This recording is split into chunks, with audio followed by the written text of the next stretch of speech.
নমস্কাৰ, এই মুহূৰ্তত আহি পৰিছে কেইবাটাও গুৰুত্বপূৰ্ণ খবৰ আৰু এনে ধৰণৰ খবৰসমূহ নিতৌ পাবলৈ চেনেলটো ছাবস্ক্ৰাইব কৰি ভিডিঅ'টোত এটা লাইক কৰি দিবলৈ নাপাহৰিব।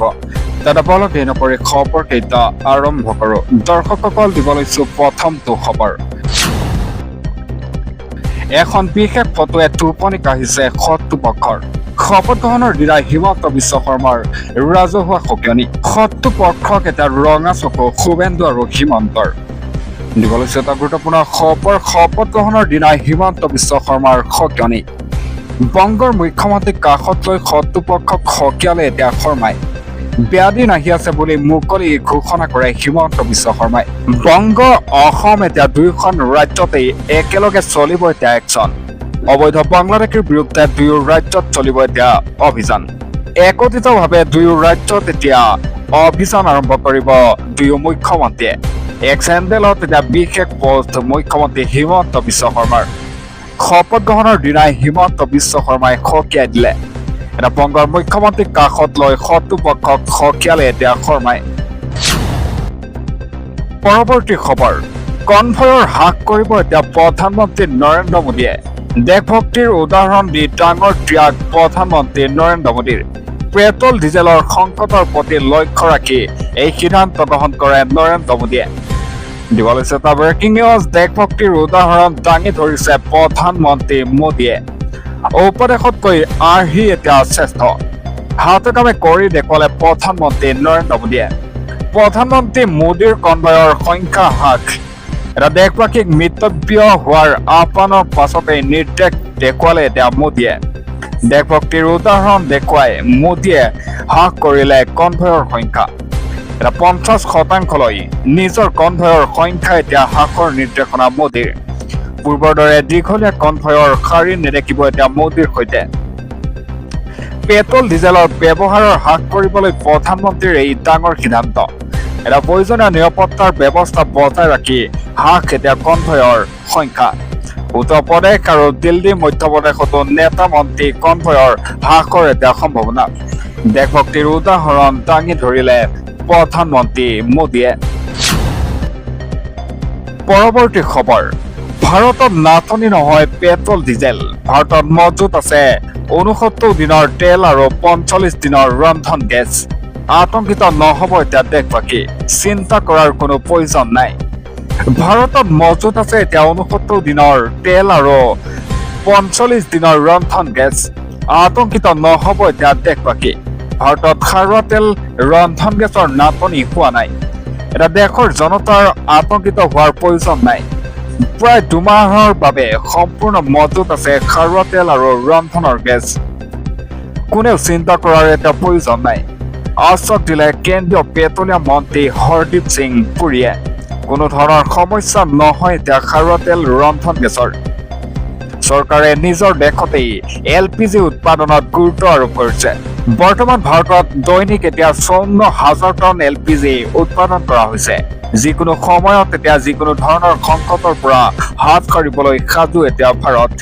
ভাৰতত পৰ্যাপ্ত পেট্ৰল ডিজেল আৰু LPG আছে। এতিয়া ভাৰতত মজুত আছে 69 দিনৰ তেল আৰু 45 দিনৰ ৰন্ধন গেছ। গতিকে চিন্তা কৰিবলগীয়া একো নাই। পৰৱৰ্তী খবৰ। ক'ত কেতিয়া চলিব এতিয়া বুলডোজাৰ। অসমত কেতিয়া বলবৎ হ'ব UCC। আজি হ'ব পাৰে এই সিদ্ধান্ত। মুখ্যমন্ত্ৰী হৈ একচন মুডত হিমন্ত বিশ্ব শৰ্মা। শপত গ্ৰহণৰ 24 ঘণ্টাৰ পিছতেই প্ৰথমখন কেবিনেট বৈঠক। মুখ্যমন্ত্ৰী হৈ একচন মুডত এতিয়া হিমন্ত বিশ্ব শৰ্মা।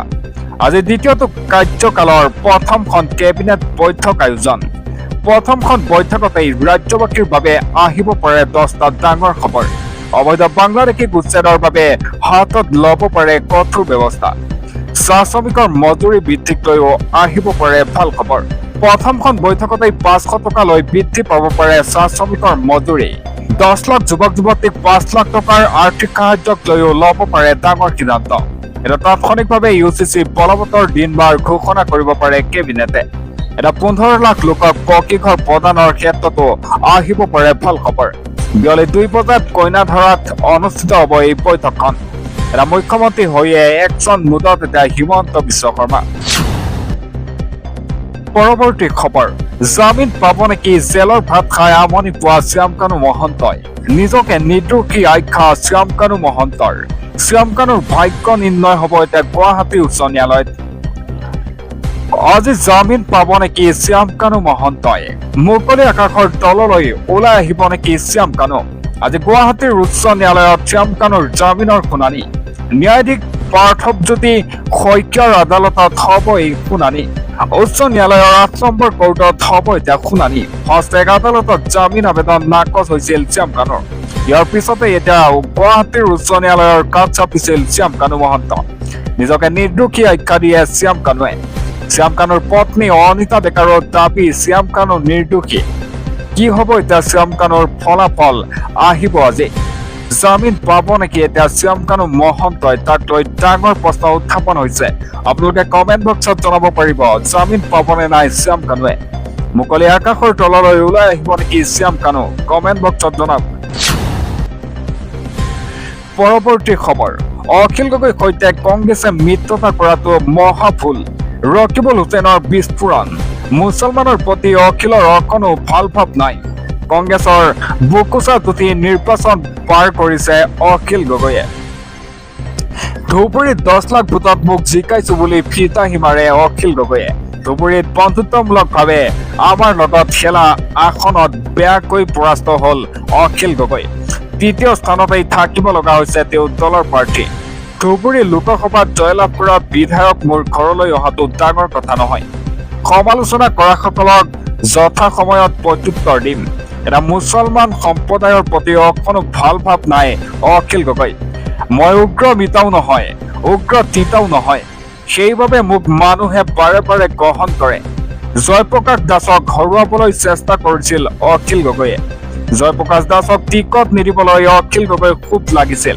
এটা অখিল গগৈৰ সৈতে মিত্ৰতা কৰাটো কংগ্ৰেছৰ ঐতিহাসিক ভুল। এটা কংগ্ৰেছৰ বুকুচা টুটি বৈতৰণি পাৰ হৈছে অখিল গগৈয়ে। কংগ্ৰেছক ক্ষতি কৰিব বিচৰা অখিল গগৈ মিত্ৰতা ভংগ কৰিব লাগে। এটা ধুবুৰীত 10 লাখ ভোটত মোক জিকাইছো বুলি ফিতাহি মাৰে অখিল গগৈয়ে। অখিল গগৈ পেটত থকা বেয়া কথাবোৰ উজাৰি দিছে। পৰৱৰ্তী খবৰ, অৰুণাচলীয়ে অসমৰ মাটি দখল কৰাক লৈ সীমান্তত এতিয়া উত্তেজনা। বন্ধ কৰি দিয়া হ'ল অসমৰ অৰুণাচল সীমান্ত। এটা স্তব্ধ হৈ পৰিছে যাতায়াত। হঠাৎ অসম অৰুণাচল সীমান্তত এতিয়া উত্তেজনা। টায়াৰ জ্বলাই বন্ধ কৰি দিয়া হ'ল ৰাষ্ট্ৰীয় ঘাইপথ। অৰুণাচলীয়ে অসমৰ মাটি দখল কৰাৰ অভিযোগ। সীমান্তৰ নিকাৱালীত অৰুণাচলীৰ বিৰুদ্ধে এতিয়া অসমীয়াৰ তীব্ৰ প্ৰতিবাদ। স্তব্ধ হৈ পৰিল অসম অৰুণাচল যাতায়াতৰ ব্যৱস্থা। এটা ঘটনাস্থলীত উপস্থিত হৈছে উচ্চ পদস্থ প্ৰশাসনিক বিষয়া। অৰ্থাৎ অসম অৰুণাচল সীমান্তত এতিয়া উত্তেজনাই দেখিবলৈ পোৱা গৈছে। টায়াৰ জ্বলাই বন্ধ কৰি দিয়া হ'ল ৰাষ্ট্ৰীয় ঘাইপথ। পৰৱৰ্তী খবৰ, শপত গ্ৰহণৰ দিনাই হিমন্ত বিশ্ব শৰ্মাক তুচ্ছ তাচ্ছিল্য কৰি গ্ৰেপ্তাৰ হ'ল যুৱক। চাহাৰুল ইছলাম লস্কৰে সামাজিক মাধ্যমত কৰিলে ভয়ংকৰ কাণ্ড। শপত গ্ৰহণৰ দিনাই হিমন্ত বিশ্ব শৰ্মাক কটু মন্তব্য কৰিছিল। এটা সামাজিক মাধ্যমত হিমন্ত বিশ্ব শৰ্মাক তুচ্ছ তাচ্ছিল্য কৰি গ্ৰেপ্তাৰ হয় যুৱকজন। গুৱাহাটীৰ পৰা আৰক্ষীৰ জালত পৰিছে চাহাৰুল ইছলাম লস্কৰ। কংগ্ৰেছ কৰ্মী চাহাৰুলে মুখ্যমন্ত্ৰীক উদ্দেশ্যে কৰিছিল অবাচ্য শব্দ। এটা ভিডিঅ' প্ৰস্তুত কৰি হিমন্ত বিশ্ব শৰ্মাক কৰিছিল তুচ্ছ তাচ্ছিল্য। শিলচৰৰ সোণাইৰ বাসিন্দা চাহাৰুলক গ্ৰেপ্তাৰ কৰে নুনমাটিৰ নিজৰাপাৰাৰ পৰা। এটা শপত গ্ৰহণৰ দিনাই হিমন্ত বিশ্ব শৰ্মাক কটু মন্তব্য কৰি গ্ৰেপ্তাৰ হয়। এটা সামাজিক মাধ্যমত হিমন্ত বিশ্ব শৰ্মাক তুচ্ছ তাচ্ছিল্য কৰি গ্ৰেপ্তাৰ কৰে যুৱকজনক। পৰৱৰ্তী খবৰ, বিজেপিৰ বিৰুদ্ধে গাড়ীয়ে গাড়ীয়ে ওলাই আহিছে এতিয়া মুছলমান।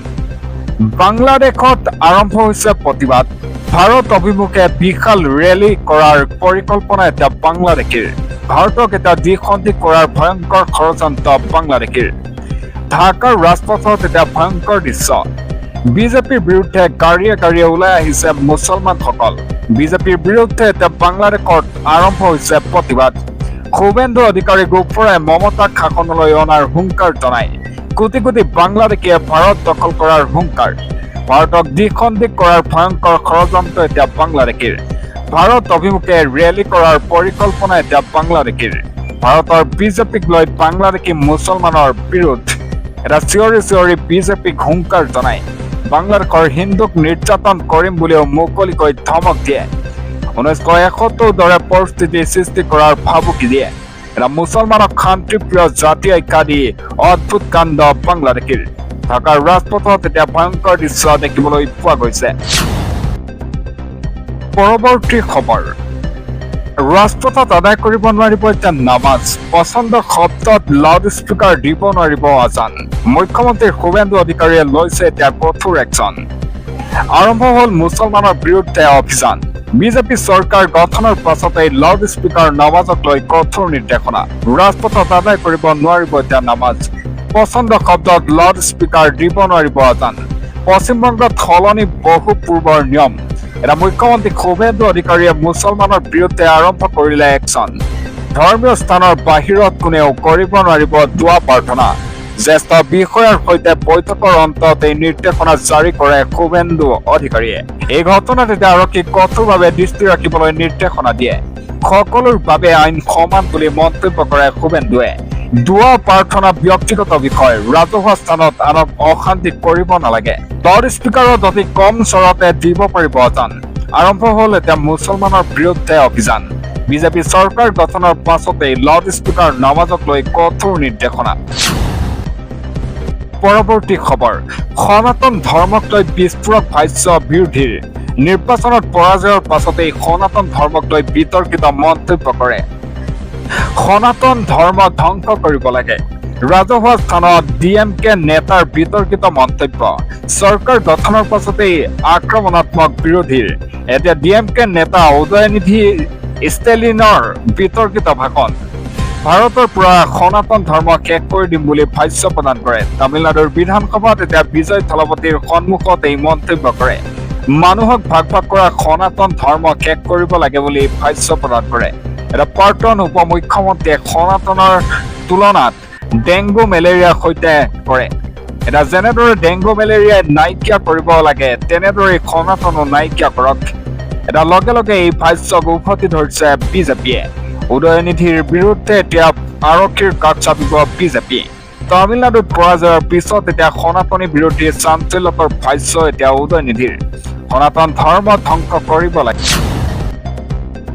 পৰৱৰ্তী খবৰ ভয়ংকৰ বিস্ফোৰণত ভূমিকম্পৰ সদৃশ পৰিস্থিতি 8 জনৰ সৈতে ভয়ংকৰ ঘটনা বোমাৰুৱে গাত সংস্থাপন কৰিব আহিছিল বোমা এতিয়া আহত হয় 35 জনকৈ লোক ভয়ংকৰ বোমা বিস্ফোৰণত থিততেই নিহত হয় 8 জনকৈ লোক আত্মঘাতী বোমাৰে গাত সংস্থাপন কৰিব আহিছিল বোমা সন্ত্ৰাসবাদীৰ দেশ পাকিস্তানত বোমা বিস্ফোৰণত হাহাকাৰ এটা এম্বুলেন্স আৰু উদ্ধাৰকাৰী দল ঘটনাস্থলীত উপস্থিত হয় 48 ঘণ্টাত দুটাকৈ আত্মঘাতী বোমা বিস্ফোৰণ ঘটিছিল বিস্ফোৰণত আৰক্ষীৰ সহ প্ৰাণ গ'ল 8 জনকৈ লোকৰ বিস্ফোৰণত আহত হৈছে প্ৰায় 35 জন লোক উত্তৰ পশ্চিম পাকিস্তানৰ ডেৰা ইছমাইলত খানত এই বিস্ফোৰণ ঘটনাটো সংঘটিত হয় দিন দুপৰতে এই বিস্ফোৰণত কঁপি উঠিল এখন ব্যস্ত বজাৰ এতিয়ালৈকে বিস্ফোৰণৰ দায়িত্ব স্বীকাৰ কৰা নাই কোনো সংগঠনে ঘটনাত আফগান সন্ত্ৰাসবাদীৰ জড়িত থকাৰ অভিযোগ এতিয়া পাকিস্তানৰ বিস্ফোৰক ভৰ্তি এতিয়া 3-চকীয়া অটোৰিক্সাখন বিস্ফোৰণ ঘটায় ভয়ংকৰ বোমা বিস্ফোৰণত থিতাতেই নিহত হৈছে 8 জনকৈ লোক পৰৱৰ্তী খবৰ এটা ব্ৰেকিং নিউজ আহি পৰিছে ভালদৰে কাম কৰি যোৱা হিমন্ত সমগ্ৰ অসমবাসীৰ ওচৰত আমি কৃতজ্ঞ হিমন্ত বিশ্ব শৰ্মাক আশীৰ্বাদ জনাই সৰ্বানন্দ সোণোৱালে হিমন্ত বিশ্ব শৰ্মাক আশীৰ্বাদ জনাই সৰ্বানন্দ সোণোৱালে ভালদৰে কাম কৰি যোৱা হিমন্ত আমি ঐক্যবদ্ধ হৈ সদায় একেলগে থাকিম বিজেপিৰ জয় ঐতিহাসিক বিজয় সমগ্ৰ অসমবাসীৰ ওচৰত আমি কৃতজ্ঞ প্ৰধানমন্ত্ৰী মোদীৰ নেতৃত্বত অসম আগবাঢ়ি গৈছে এটা হিমন্ত বিশ্ব শৰ্মাৰ নেতৃত্বত আমাৰ ৰাজ্য আগুৱাই যাব ৰাজ্যবাসীৰ ওচৰত দায়বদ্ধ এতিয়া বিজেপি হিমন্ত বিশ্ব শৰ্মাক আশীৰ্বাদ এতিয়া সৰ্বানন্দ সোণোৱালৰ পৰৱৰ্তী খবৰ 771খন সুৰাৰ বিপণী বন্ধৰ নিৰ্দেশনা চৰকাৰ গঠন কৰি সকলোকে আচৰিত কৰি কঠোৰ নিৰ্দেশ থলপতিৰ 3টাকৈ ফাইলত চহী কৰি আনিলে এতিয়া ডাঙৰ পৰিৱৰ্তন মুখ্যমন্ত্ৰী হৈয়ে সুৰাৰ বিপণীৰ বিৰুদ্ধে এতিয়া একশ্যন আৰম্ভ থলপতিৰ 771খন সুৰাৰ বিপণী বন্ধৰ নিৰ্দেশ জাৰি কৰে শিক্ষা অনুষ্ঠান প্ৰাৰ্থনা গৃহ বাছ আস্থানৰ 500 মিটাৰৰ ভিতৰত এই নিৰ্দেশনা জাৰি কৰে তিনিটাকৈ ফাইলত চহী কৰি আনিলে ডাঙৰ পৰিৱৰ্তন। মুখ্যমন্ত্ৰীৰ চকীত বহিয়েই জনতাৰ বাবে আনিলে সুৰক্ষাৰ বাৰ্তা। তামিলনাডুৰ প্ৰতিগৰাকী জনতাই লাভ কৰিব এতিয়া বিনামূলীয়া বিদ্যুৎ। 200 ইউনিটকৈ বিনামূলীয়া বিজুলী দিয়াৰ হ'ব এতিয়া জনতাক। মুখ্যমন্ত্ৰী হৈয়ে ৰাজ্যখনৰ নাৰী সমাজৰ মাজত আনিলে তুৰ্মুল পৰিৱৰ্তন। প্ৰতিশ্ৰুতি অনুসৰি তামিলনাডুৰ মহিলাক নিৰাপত্তা দিব থালাপতিৰ চৰকাৰে। এটা মহিলা সুৰক্ষাৰ বাবে গঠন কৰা হৈছে বিশেষ নিৰাপত্তা বাহিনী। অপৰাধজনিত কাৰ্যকলাপ ৰোধৰ বাবেও হাতত ল'লে বিশেষ পদক্ষেপ। এটা ড্ৰাগছ বিৰোধী ইউনিট গঠন কৰিলে বিজয় চৰকাৰে। মুখ্যমন্ত্ৰী হোৱাৰ পাছতেই থালাপতিয়ে দেখুৱালে ক্ষমতা কি। পৰৱৰ্তী খবৰ, কাইলৈৰ পৰা ৰাজ্যত চলিব ভয়ংকৰ একচন। জিলাই জিলাই প্ৰেৰণ কৰা হ'ব জাননী। এতিয়া ত্যাগ কৰক বেদখলকৃত ভূমি। কোন কোন জিলাত চলিব ভয়ংকৰ উচ্ছেদ অভিযান? আজি ত্যাগ কৰক এতিয়া বেদখলকৃত ভূমি। কাইলৈৰ পৰা ৰাজ্যত চলিব এতিয়া একচন। জিলাই জিলাই প্ৰেৰণ কৰা হ'ব জাননী। এতিয়া ত্যাগ কৰক এতিয়া বেদখলকৃত ভূমি। বনাঞ্চলত বাস কৰা লোকসকলে আজি এৰক বনাঞ্চল। চৰকাৰ গঠন কৰাৰ পিছদিনাৰ পৰাই ৰাজ্যত চলিব উচ্ছেদ অভিযান। এটা এটাকৈ বাংলাদেশীৰ ম্যাদ খেদাৰ হুংকাৰ মুখ্যমন্ত্ৰীৰ। এইবাৰ ৩-৬ লাখ বিঘাত চলিব উচ্ছেদ অভিযান। হিমন্ত বিশ্ব শৰ্মাই পুনৰ পোনপটীয়াকৈ ধমক দিলে অনুপ্ৰৱেশকাৰীক। অসমত নিষ্ঠাৰ নাই এতিয়া অবৈধ ম্যাৰ। কোনো এজন বাংলাদেশী থাকিব নোৱাৰিব অসমত। এটা এটাকৈ বাংলাদেশী যাব লাগিব এতিয়া অসমৰ পৰা। পূৰ্বতকৈ অধিক কঠোৰ ৰূপত এতিয়া বাংলাদেশীৰ ওপৰত চলিব বুলডোজাৰ একচন। পৰৱৰ্তী খবৰ, ভাল হওক হিমন্ত বিশ্ব শৰ্মা। মছজিদে মছজিদে দোৱা কৰে হিমন্ত বিশ্ব শৰ্মাৰ বাবে। মাহেন্দ্ৰখনলৈ সাজু এতিয়া অসমবাসী। দ্বিতীয়বাৰলৈ অসমৰ মুখ্যমন্ত্ৰী আসনত বহিব হিমন্ত বিশ্ব শৰ্মা। 1 লাখ লোকৰ সন্মুখত শপত ল'ব হিমন্ত বিশ্ব শৰ্মাই। উখল মাখল পৰিৱেশ এতিয়া সমগ্ৰ অসমত।